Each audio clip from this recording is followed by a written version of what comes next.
যাব মায়ে কি দিছে বিয়া পতাৰ পিছত সব ল'ৰাই মাইকী কথা শুনে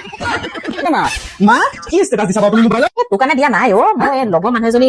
ল'ৰাটো মানে একদম বিয়া পতাৰ পিছত সম্পূৰ্ণ বেলেগ হৈ গ'ল একো কথাকে নুশুনে মাকৰ মানে কোনো কথা এটা গুৰুত্ব নিদিয়ে মাকৰ কথা মানে তিল মানুহ নুশুনে সেইকাৰণেহে মই সেইটো কথা মই পঠাওঁ কৰিবা মানুহজনী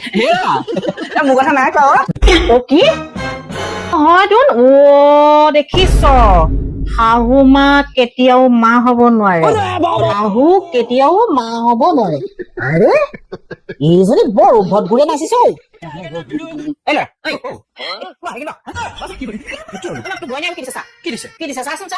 শাহু মা কেতিয়াও মা হ'ব নোৱাৰে